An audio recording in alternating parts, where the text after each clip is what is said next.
Hi everyone, welcome to Somerset House and our digital series Upgrade Yourself Inspiration, bringing you high-profile industry voices to share their career journeys, offer advice and motivation. My name is Jahnavi Inniss. I'm a future producer at Somerset House. I've been there since October 2020. The Upgrade Yourself program has two strands, online and in real life, supporting emerging new talent of people aged 18 to 25. We do this through online talks and process-led workshops, skills building, London living wage opportunities, and networking events.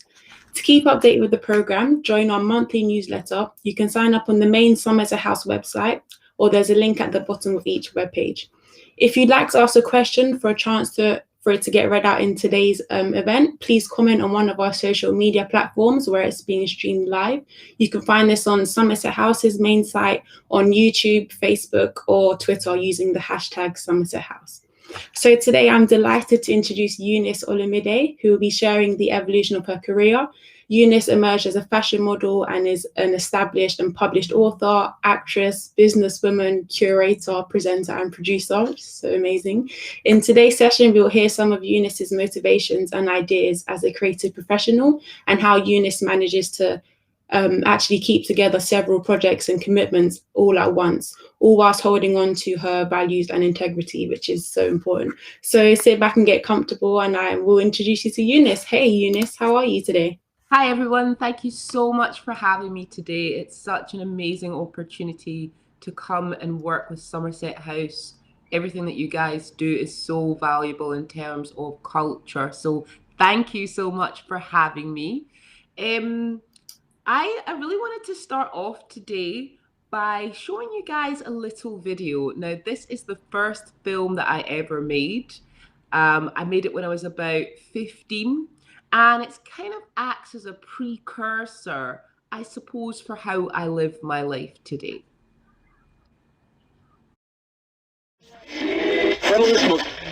Drugs will make you fanboy, it will make you sick. People wanna harm you, people make you trip. Better kick that kick, son, better make it quick. People wanna harm you, people make you trip. Drugs will make you fanboy, it will make you sick. People wanna harm you, people make you trip. Better keep that kick, son, better make it quick. People wanna harm you, people make you trip. Amazing. So, I hope you guys can see me. I can't tell if you can. Yeah. Great.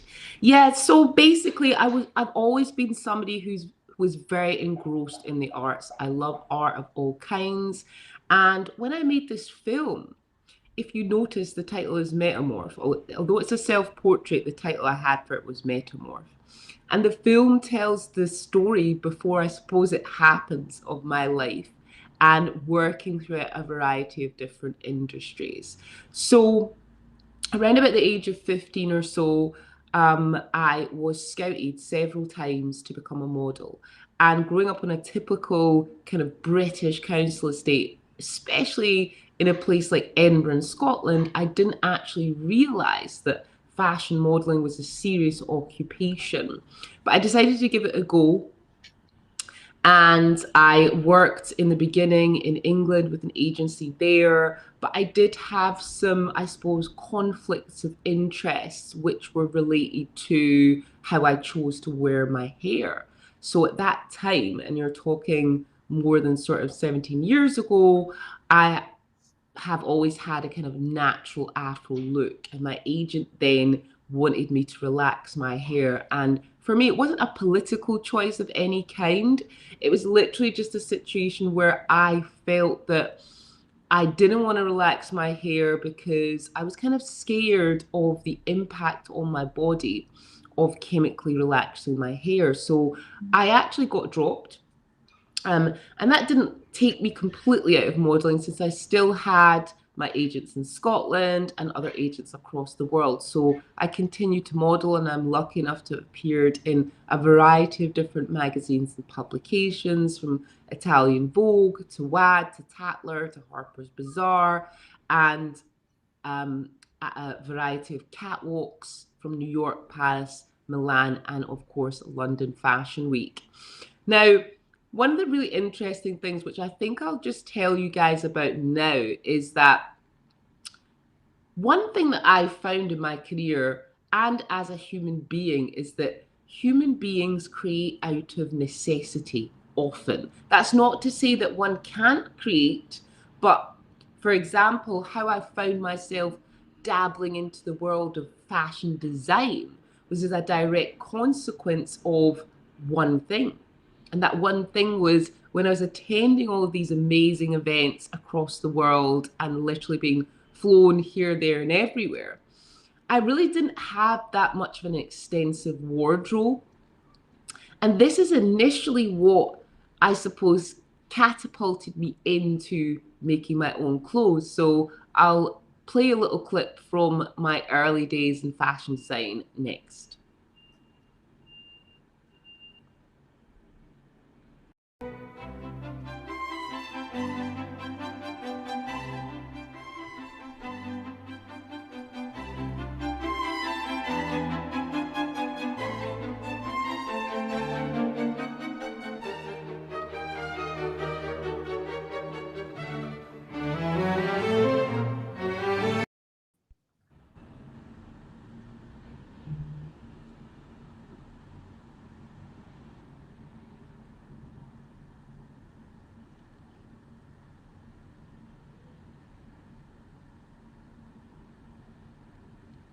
So I think maybe there was a little bit of a glitch with that clip.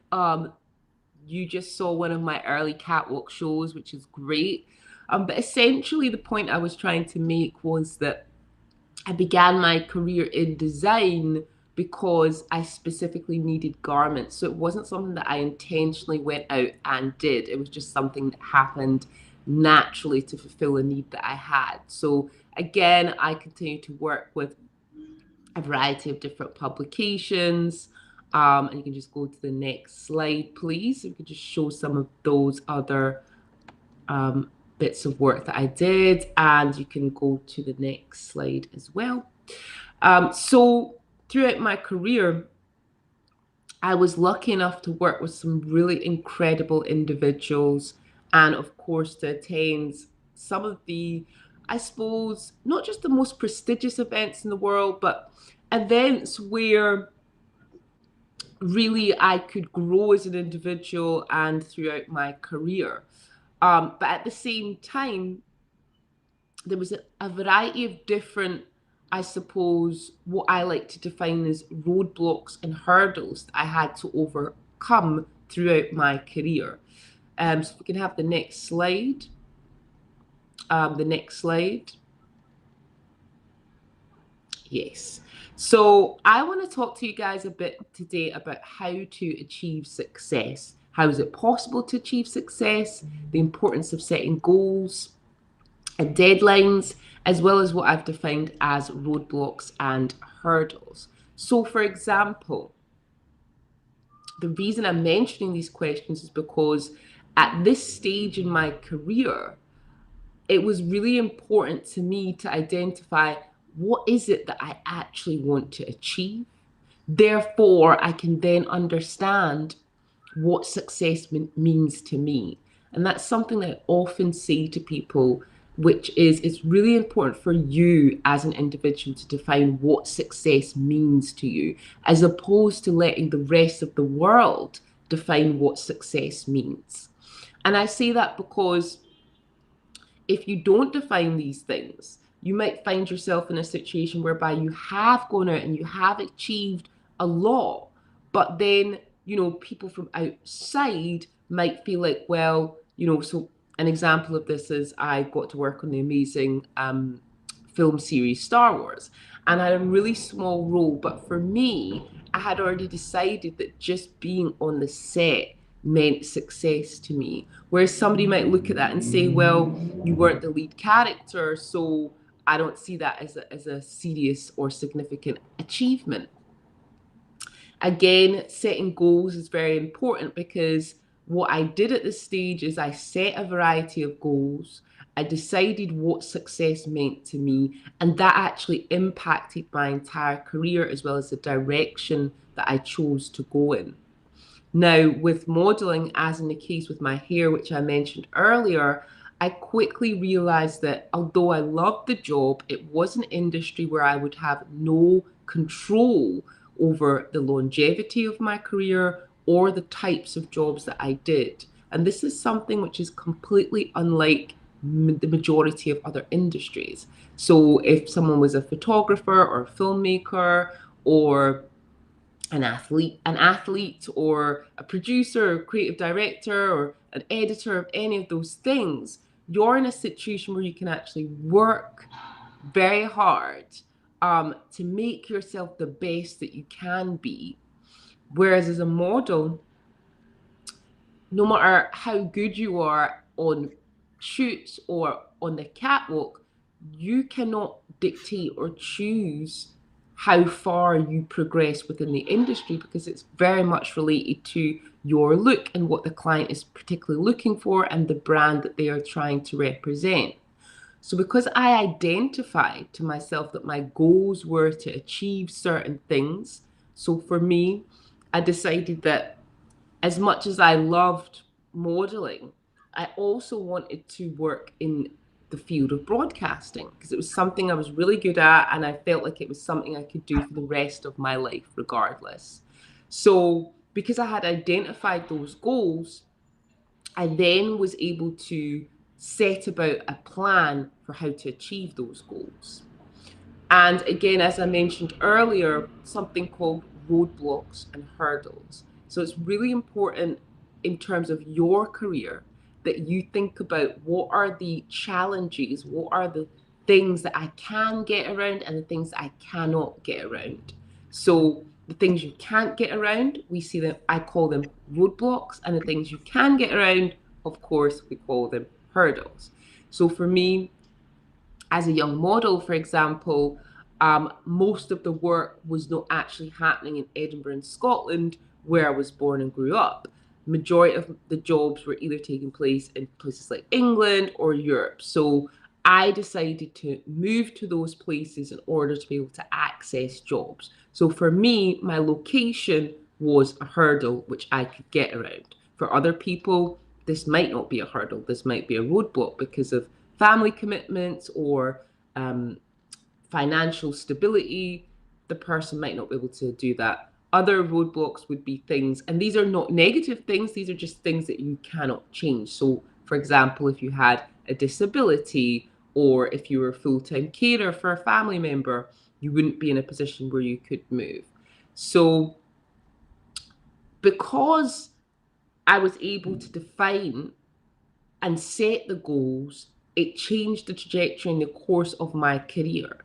And this was really influenced by what I chose to study at university, because early in my career, I made another choice, which was I didn't want to live full time in England and I wanted to go to university, which I did.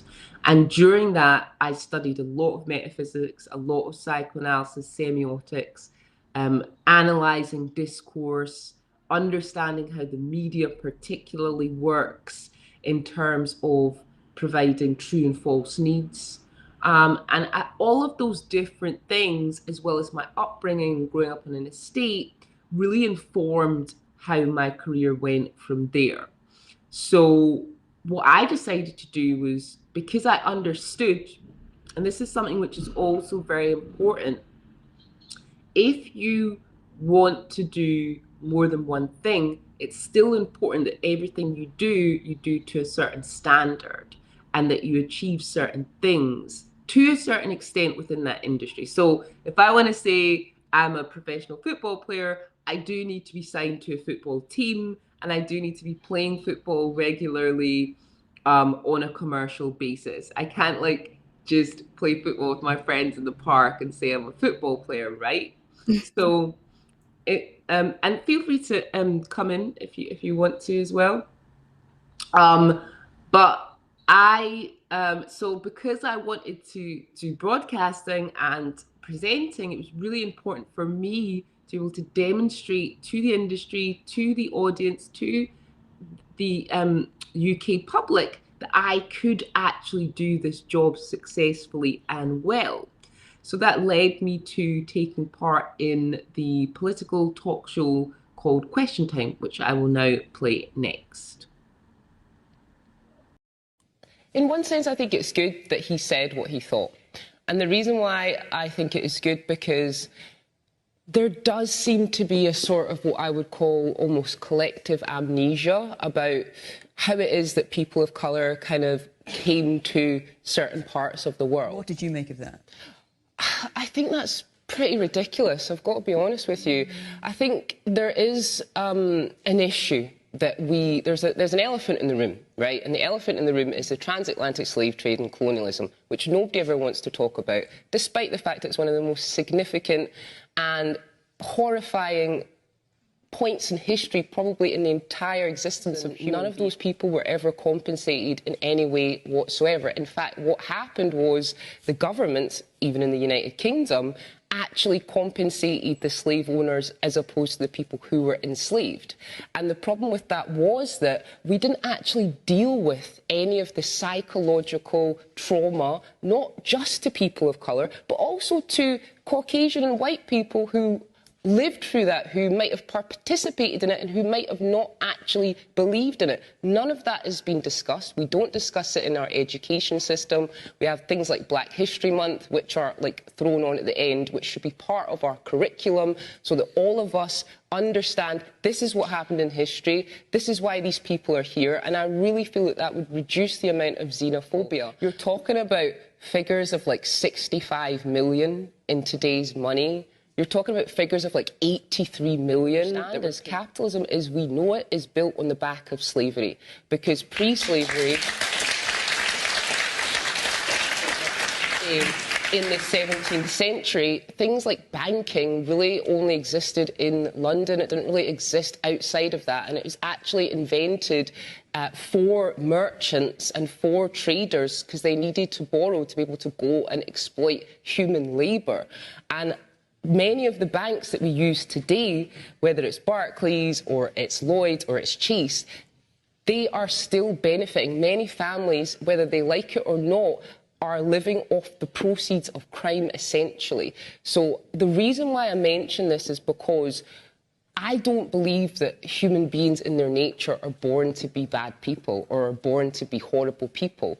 I think that a lot of the time, the fact that the governments and the people that control us to a certain extent have chosen to kind of operate this collective amnesia and not educate us properly on what has happened, how it's happened and how it's affected people has actually led to this vilification of people of colour, which we still live with till this day.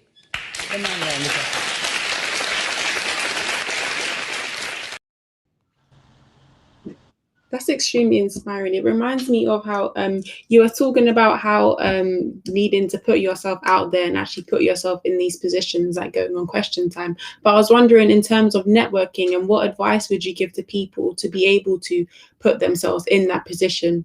So if they acknowledge that they want to do this, like you acknowledged you wanted to do broadcasting, how were you able to actually get to the platform of Question Time? Because I think networking is something that kind of daunts people. I think that the most important thing is you need to have the experience, knowledge, conditioning, and training, right? So you set a goal, you work out how to achieve the goal, even if you don't know exactly how you're going to get onto Question Time or onto whatever it is, you have that as your goal. And then before that, you need to make sure that you actually have the correct education, training, experience in order to be able to take advantage of the opportunity as and when it comes. Because ultimately, you might want to do a lot of things. But as I said before, the key factor is ensuring that you have done enough to be prepared for that situation. Otherwise, what's going to happen is you are going to want to do something, or maybe want to do more than one thing, but people are not going to take you seriously because they're perhaps not going to trust that you're going to be able to deliver. So it's important, it's so important that you are able to deliver to a high standard, satisfy any issues or anything that they're concerned about. So let's just say, for example, you're an artist, or you want to be an artist, and you want your artwork to be at Somerset House or Frieze or some significant event. You have to have the art made. The more work you've put into the art, the more effort you've put into promoting the art, means that when you now attend an open day at Somerset House, when you now email Somerset House, when you now write to Somerset House, if you've done the work, then you're going to more than likely get the opportunity, because they're going to look at the work you've done. They're going to say, yeah, this person is great. We would love to have you come and talk or share your work with us, So preparation is key. Okay. Having thorough research and understanding the industry that you want to go into, whether that's one or more, is also essential. All of those things are going to qualify you and enable you to attract the opportunities that you're looking for. Amazing, thank you. So how did you get onto your charity work, and what inspired you to start working with charities? So after, well, I suppose it's largely just to do with my background and my experience, where I grew up, understanding the kind of social, economic, and political issues, particularly when you're coming from a kind of working class background.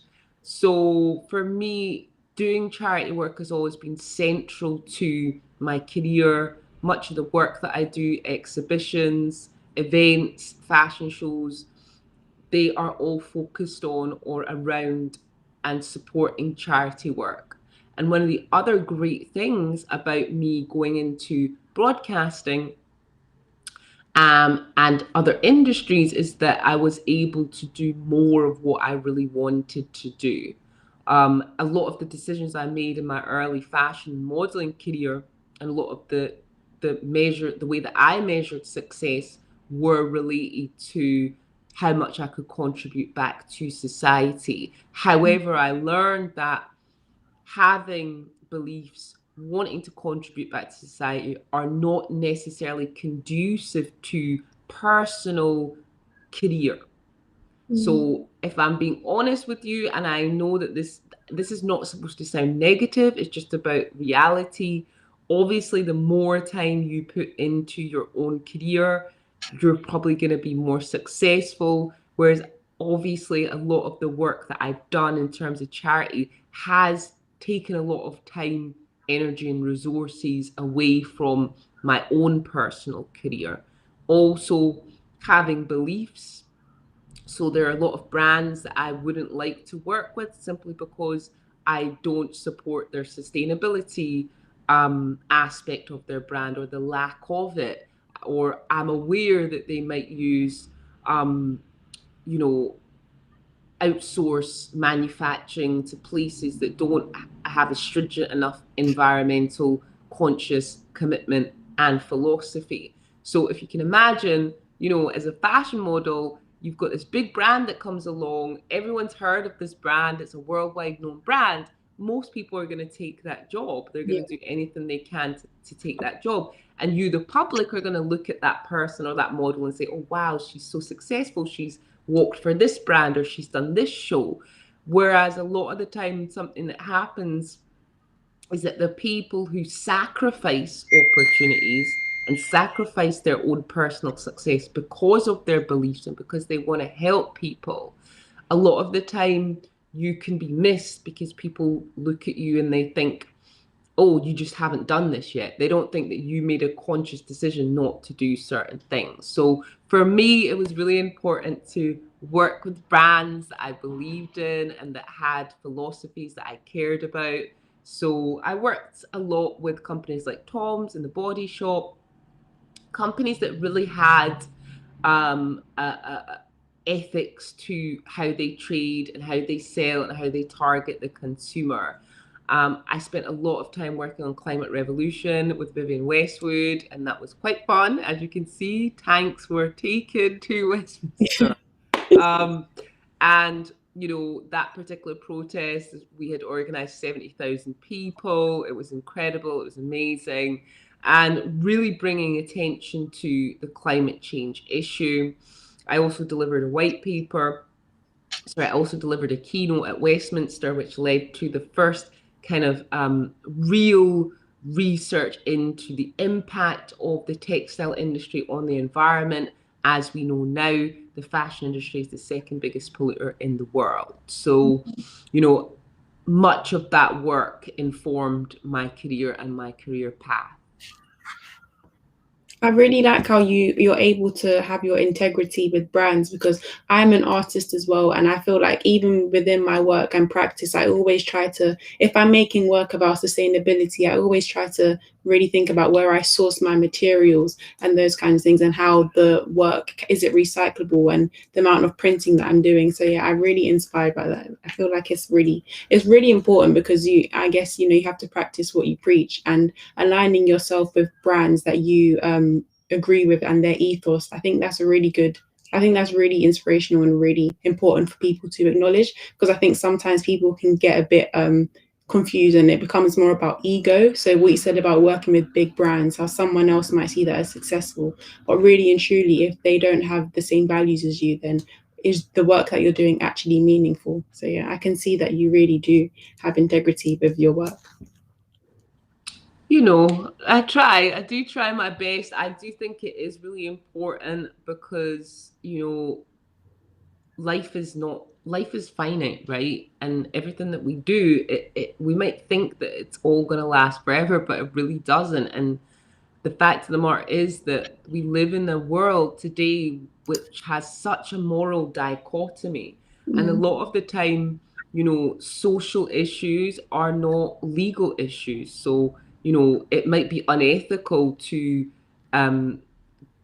subcontract to countries that are cheaper. It's not illegal, right? So it's not like society saying this is wrong, even though it is wrong, because that those other places are not doing stringent controls, the environment's being polluted, that's hurting the local community, it's damaging people that are working there might not be getting paid properly or correctly, they might be getting exploited, just so that we can create fast fashion products that we can sell and we can buy for a few quid.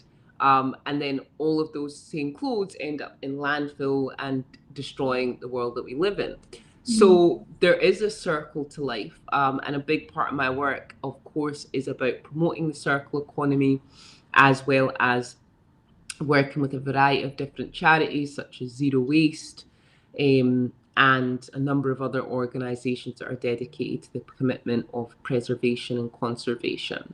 So if we can go to the next slide, obviously the varied work that I have done has led to a variety of different opportunities. And that's one of the great things in life when you map your plan and your goals, because it takes you on a really unique journey that is completely different to everyone else.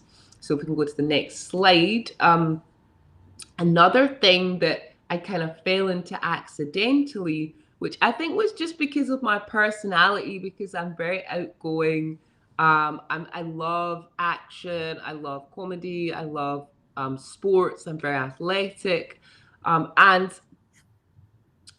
I've always done acting, but in terms of theatre, especially growing up in a place like Edinburgh in Scotland, where the Fringe Festival comes every single year and you're constantly performing and taking part in amazing productions.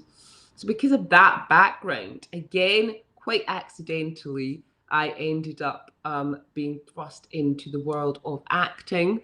And I have had the opportunity to work on a variety of productions, as well as direct, Trouble Sleeping, which won a BAFTA, and work on films such as After Louise, a comedy, One Sweet Oblivious Antidote, which was with Lenny Henry, and larger blockbuster movies such as Ab Fab, and of course Star Wars as well, and a variety of different amazing things, really. So here pictured, you can see me performing at Empire Live magazine script read through, which was at the O2 in Greenwich, and that's a type of live performance which I really enjoyed, and that has taken me all over the world as well. And of course, broadcasting, presenting, and filmmaking has always been central to what I really wanted to do in terms of my life and my career when I first was a young girl. To be honest, in the beginning, my original plan was to be a teacher, which I'm still trying to do. But obviously, I got slightly distracted into fashion modeling, and then that morphed into acting. And if we go to the next slide, of course, broadcasting was something that became a big part of my life. And I worked on a variety of productions, largely for the BBC and Sky, which I really, really, really enjoyed. And that led me to creating my own, or having and working on my own show and podcast for BBC Radio 5 Live. And I'll play you a little clip from that, which will be next, just so you can see the sort of work I did and a couple of my co-hosts. I feel like, how are we going to go from talking about pimped out kites and holidays to talking about sexual health? But I tell you something that I do know. Of course, it's a holiday. Exactly. The holiday is the connection. That's the connection. I want to be able to connect all human beings, certainly with these stories where I put, a black woman at the center of the gaze, at the center of her own story. I obviously want to connect black females to that story. But I ultimately want to, because our stories haven't been told, but I ultimately want everybody to be able to feel what it's like to walk in her shoes for 2 hours. The life that you have is yours. I believe that one of the most fantastic things that's happened to my daughters in recent years was seeing me go through pregnancy. It was in the moment that I jumped on the chair and made my first announcement. Later.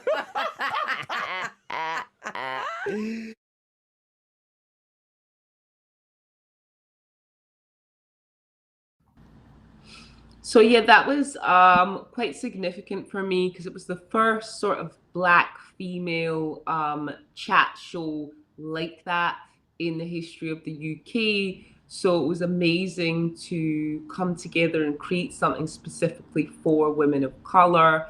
And it was actually nominated for a UK Aries Award as well. Now, I don't know if there's anything you wanted to interject. Otherwise, I will just briefly talk about how I founded my art gallery. Again, completely accidental. I didn't actually decide or ever, I suppose, make any plan to own an art gallery. It was something that happened very organically and quite accidentally, and was a direct result of the fact that many of the artists I knew, who I met through the fashion world, felt that I was the sort of person that would make, I was great at creative directing and curating anyway. And I had this great network of people that was really unique, which was literally just because I did work across so many different industries. Yeah. So I went ahead and founded Olumide Galleries with the help of the artists themselves that I represented. And if you go to the next slide, you can see some of the artwork that I have helped curate. This is an amazing piece on the left-hand side, which Sir McKellen was a huge fan of and a collector. That's Max Patty's work. This was an exhibition that I had done some years ago. One of the bigger productions that I've worked on is obviously Heathrow Terminal 2 for the Queen with Richard Wilson. And I would just say that the funny thing is about a lot of the artists I work with, at that time, I didn't come from an art background. I didn't study art. I didn't go to art school. It was literally a situation where the artists themselves saw something in me and felt that, because I was really into the democratization of art, that this was an amazing way for them to bring their art to a more diverse audience in terms of class, in terms of ethnicity, etc., etc. So I was kind of being brought into this as opposed to me originally engineering it. And a lot of the artists, again, that I work with, they had major galleries that they were working with. So they didn't really need me to represent them, but it meant a lot that they wanted me to represent them. So, you know, a lot of the exhibitions that I have done, which I will show you as we progress, have been situations that enable the wider audience to participate, you know, because most people are not going to art galleries in W1 in London. They're in many cases, they're not even visiting museums.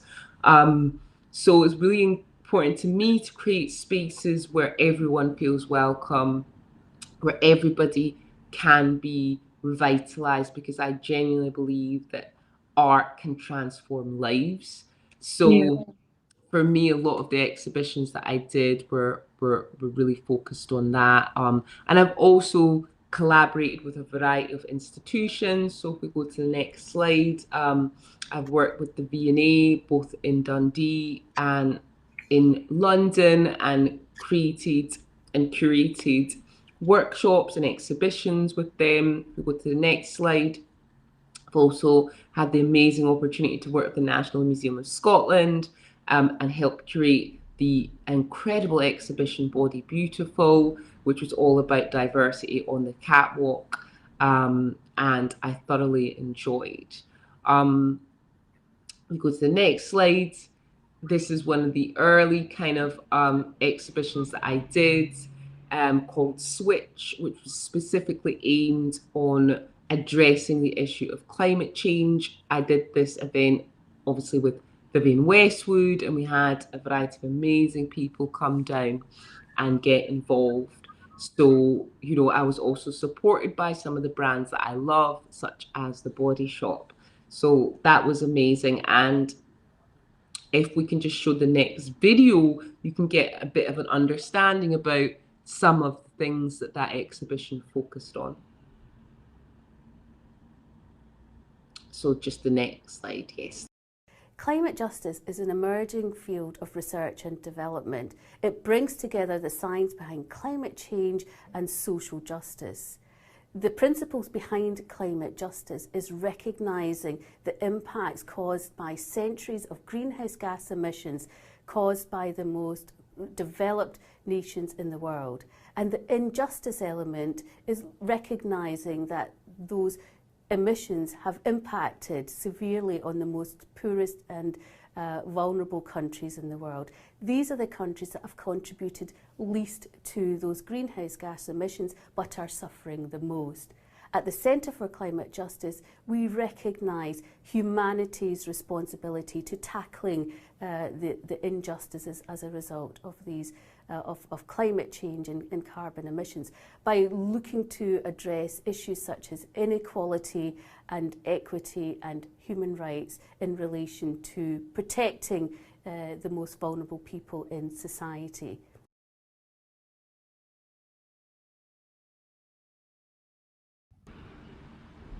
I know you said you wanted to be a teacher, but I think within all of your work, that's essentially you do that. You're bringing knowledge and you're educating people. So you have works about climate justice, and even I think with your curation, you know how curation is about bringing objects together, telling stories. I think you are the universe, like you said, full circle. I think you have successfully teach and you are able to tell people like lots of different things. I think you've achieved it.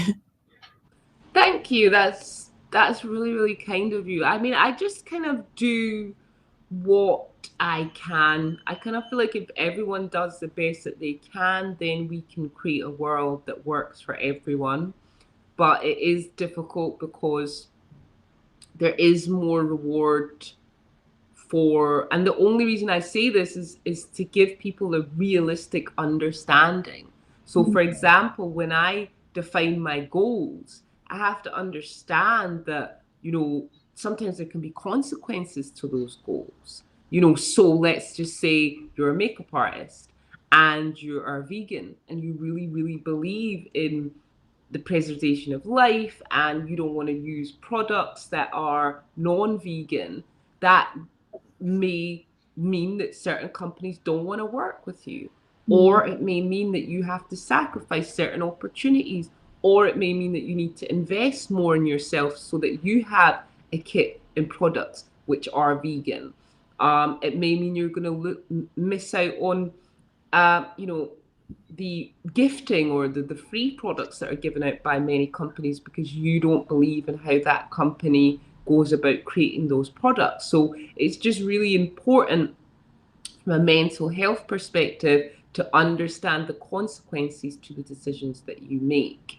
Now, spiritually, morally, and personally, all of the decisions I've made, I feel have benefited me and hopefully the rest of society significantly. However, they might not have directly benefited my modeling or my fashion career in the same way. So just important to note that. Again, because of the work that I did, it kind of inspired me.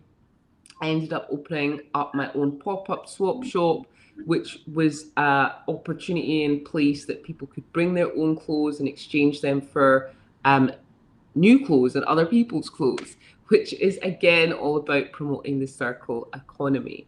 Now, a couple of years ago, if we can flip to the next clip, I wrote my first book, which is How to Get Into Fashion. And in this book, it's an amazing book. It has everything in it that you could possibly need. So if you want to be a fashion model, a photographer, a stylist, a makeup artist, even if you're not interested in those specific areas, say you want to be a lawyer, there is so much information in the book, and as well as focusing on sustainability. But the book is a self-help book. It is about ensuring and creating and supporting a positive mental attitude, as well as encouraging career growth, setting goals, etc., etc. All of that is in there, including a variety of different information on the industry and contacts. I also talk a lot in the book about diversity and the consequences of a lack of diversity, as well as how to deal with rejection, how to deal with stress, how to deal with, accepting that certain things are the way they are and how to overcome them. And that's not to say there's anything wrong with choosing to do things in a particular way. It's just so that you're informed about it. And then secondly, the Loud Black Girls Anthology, which I contribute a 3,000 word essay to. And that particular piece is about transferred representations and interchangeable states. And it's about the way that I feel that Afro-Caribbean people or African diaspora are often seen through an African-American lens. So because of the propagation of African-American cultural artifacts, television and products, a lot of the time the way that Africans and Afro-Caribbeans are perceived are in the way that we have been represented through film and television. So all of the things that I have done, if we go to the next slide, eventually culminated in me receiving a number of different awards. So I was awarded an MBE for my services to broadcasting, arts and charity, which encompass obviously my fashion career, my broadcasting and my television. And for me, it was quite a contentious issue because I really wanted to, at first I wasn't sure if I wanted to accept it. But then after speaking to my family and my parents and understanding the concept and the notion of legacy, I realized that I wasn't going to be accepting it for myself. I was going to be accepting it on behalf of the generations that came before me, because we're all standing on the shoulders of giants. And I think that's something that people often forget, particularly young people, and particularly when you're young. People forget that the people that came before you do deserve respect, do deserve to be remembered and acknowledged, because without them, we wouldn't be where we are today. So I decided to accept it, but I decided to donate it to the National Museum of Scotland, who were then creating a gallery about my life and work to date. And I felt that that was the right place to put the MBE, because it would enable the opportunity for discussion and for debate around empire and colonialism, which I thought was a much more useful way rather than rejecting it, of negotiating it. And I was also awarded V&A Design Champion. So I'm going to stop there because I'd like to give members of the audience and you as well the opportunity to ask any questions that you may have.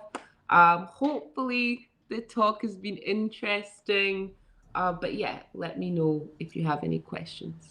Yeah, I think it's been extremely inspirational. There are some questions.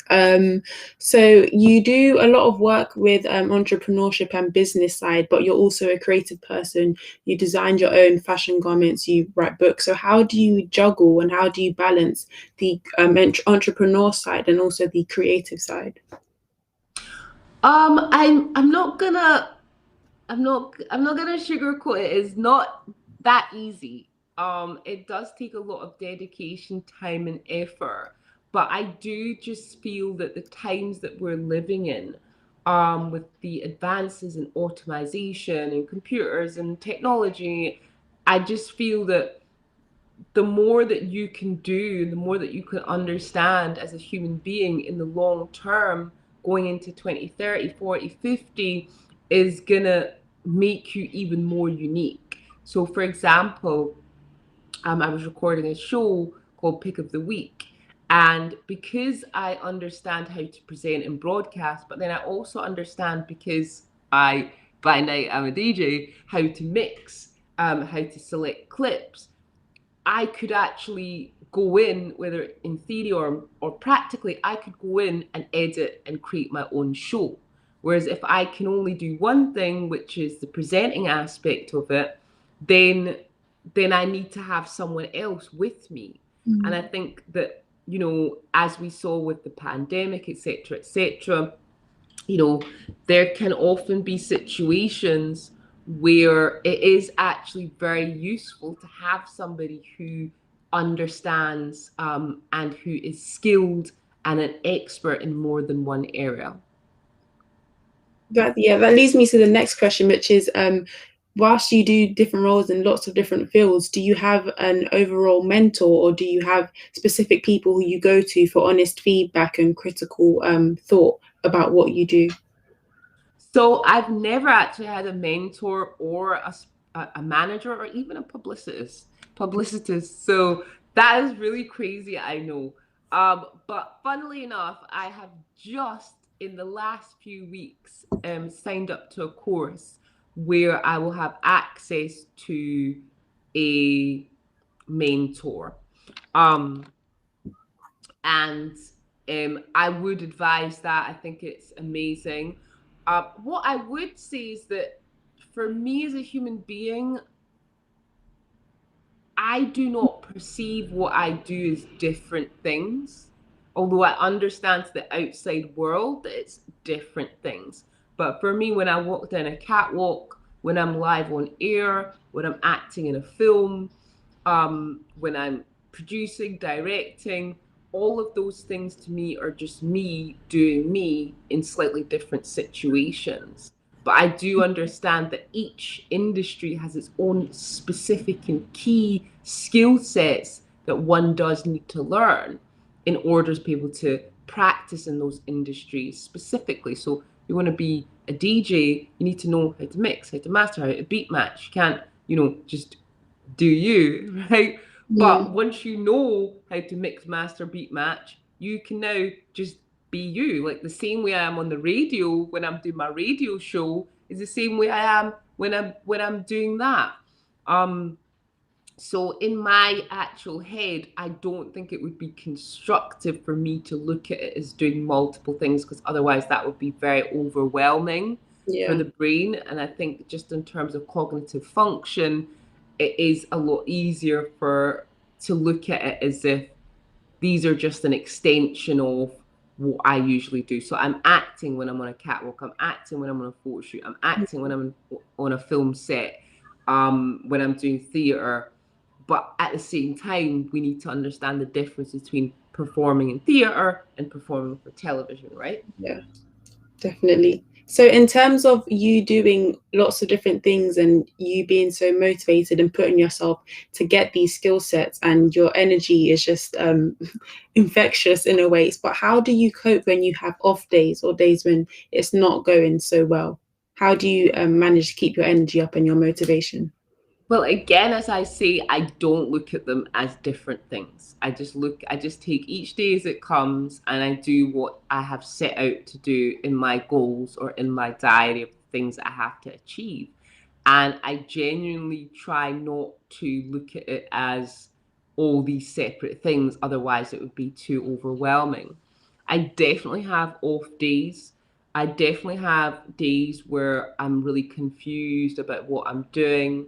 But what I would say is that if you're achieving your goals, so my goals might be to be able to pay for my house and pay for my food and look after my family, then I think you have to remind yourself that you are managing to create a living and a lifestyle from what you're doing. And that in itself is a huge achievement, because, otherwise I would have to get a job and work somewhere else in an office. So to me, as long as I'm able to look after myself, look after my family, then I'm pretty much always winning. But at the same time, there are days that are very challenging. I would say the most challenging aspect of what I do isn't what I do. It's the fact that I allow my personal beliefs to affect the type of work and jobs I take. I think that's the hardest aspect of what I do. So in the example I gave you about the vegan makeup artist, if you have certain things you believe in, you're not going to get certain opportunities, period. So for example, as a model, because I didn't want to relax my hair, there are certain brands that just don't use, women of color with a dark complexion with a large afro. That's just not their brand. So I think that's really difficult, is having to sacrifice for your beliefs. And then, of course, you don't ever do charity, or I was brought up never to do charity to receive anything or even acknowledgement. So I'm not looking for acknowledgement. But I think what's difficult is that those who don't make sacrifices, those who don't, do things for the greater good, are often more successful. Now, what happens is you have a situation, let's just say last year's protest, perfect example. So many of the people who have been actively campaigning for the last 5-10 years against institutional racism, against police brutality, when it came to voices to represent the Afro-Caribbean community, it was not those people. It was the people who are the most well known within the Afro-Caribbean community, who may or may not, but who may have not actually sacrificed necessarily to. So now when they're in that position and they're given that opportunity, they're not actually able to articulate the real needs of their community, because they haven't been sacrificing, because they're not actually aware. But because they've put all their energy into their own personal career and they've made themselves successful and well known, that's the first person that a brand or an organization goes to in order to get a commentary. So that can be disheartening.